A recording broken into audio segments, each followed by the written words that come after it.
Why are we so obsessed with being hard? From the time we are children, we are programmed for resistance. Don't cry, tough it out, stand your ground, don't give an inch. We have turned rigidity into a virtue and flexibility into a flaw. We think that if we bend, we are losing. We think that if we yield, we are cowards. But look around you.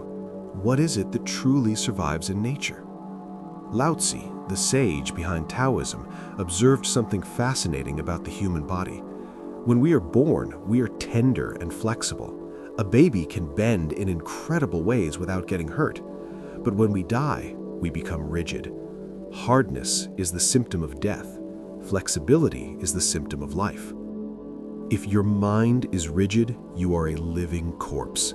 If you cannot change your mind, if you cannot adapt to a new reality, if you cling to how things should be instead of seeing how they are, you are going to break. The world is not going to adapt to you. The storm is not going to ask your permission to blow. Your rigidity does not protect you, it makes you the easiest target. The more rigid you are, the easier it is to shatter you.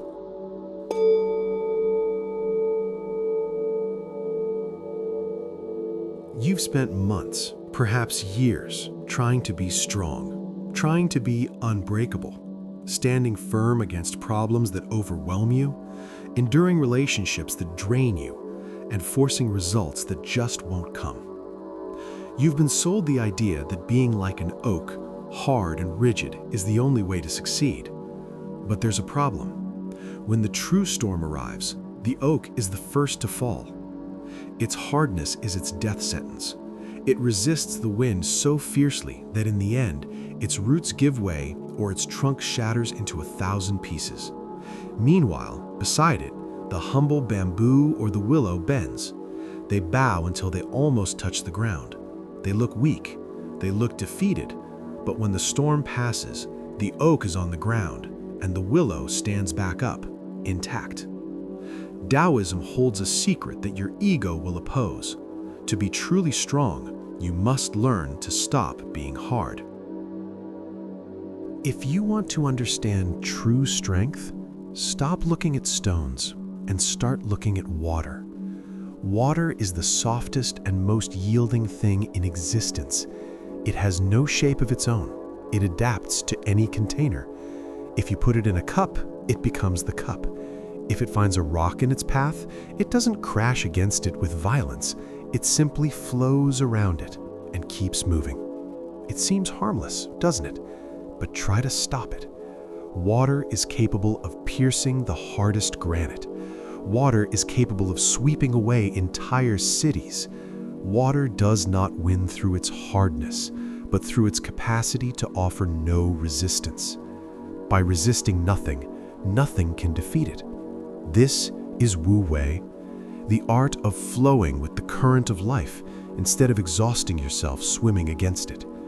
Most of your problems are not caused by the situation itself, but by your resistance to the situation. You are spending 90% of your energy fighting things that have already happened or that you cannot change.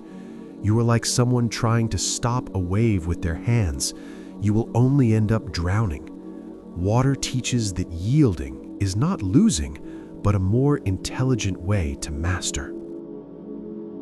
A Taoist teaching tells that when Lao Tzu was about to die, his disciple asked him for one last lesson.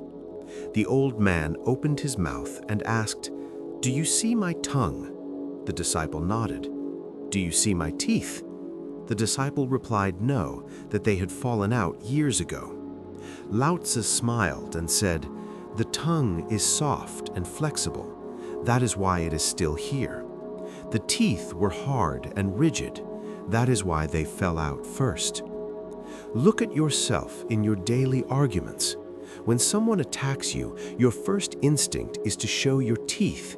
You get rigid, you shout, you defend yourself with ferocity. What do you get? More friction, more damage. The conflict scales until something breaks. What would happen if you were like the tongue? If instead of clashing, you yielded? If instead of defending your ego, you let the other person's attack pass right by? You cannot punch the air. You cannot cut water. True victory is not crushing the other person, but being fluid enough so their attack has nowhere to land. Let's talk about your career and your goals. You likely have a 5-year plan, a perfect vision of what your success must look like. And every time something goes wrong, every time the market changes, a partner betrays you, or new technology appears, you panic. You get frustrated because reality doesn't look like your drawing. That is the rigidity of the blueprint. Taoism invites you to replace the blueprint with the river. A river knows where it is going. It goes toward the sea. That is its immovable goal. But the river does not have a rigid path. If it finds a mountain, it turns. If it finds a valley, it expands. If it gets hot, it evaporates, only to rain down further ahead. The strength of what bends in business and personal life is having clear goals but flexible methods. If you cling to a single path, you will get stuck when that path closes. If you are fluid, you will always find a way out. Adaptation is not a lack of principles, it is the highest form of intelligence. Only those who know how to bend when the wind changes are the ones who ultimately reach the ocean. Do you know why you get frustrated? Because you have an image of how your life should be, and reality insists on being different. The weight of should is sinking you. I should be making more money. My partner should treat me differently. I should be happier. That word, should, is cement for your mind. It makes you heavy and brittle. When you practice the strength of what bends, you stop imposing your judgments on reality. You begin to accept what is. But accepting is not resigning. Accepting is recognizing the terrain you are standing on so that you can move effectively. Mental flexibility is the ability to let go of expectations before they break your neck. It means saying, this is what is happening right now. How can I act with this? In that moment, you stop being a victim of fate and become a navigator of chaos. This sounds great in theory, but how do you do it in real life? How do you stop being an oak and start being bamboo? First, identify your rigidity. In what area of your life are you saying, I cannot give in? Is it in an argument with your partner? Is it in a project that isn't working but you keep investing money into? That is your crack. That is where you're going to break. Let go of control. Stop trying to push the wall and look for the door. Second, practice the pause. When you feel yourself getting rigid, when you feel your jaw clenching and your body tensing, breathe. That is the sign that you are trying to be hard. In that second of pause, choose flexibility and ask yourself, what would happen if I yielded on this? What would happen if I let the other person be right? You will be surprised to see that most of the time, nothing bad happens.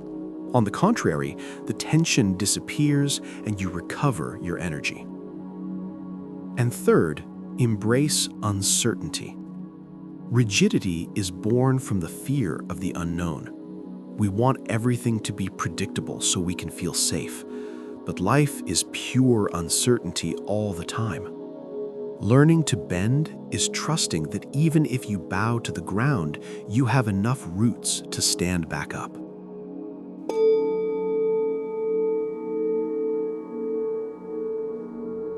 At the end of the day, the question is simple. Do you want to be right, or do you want to have peace?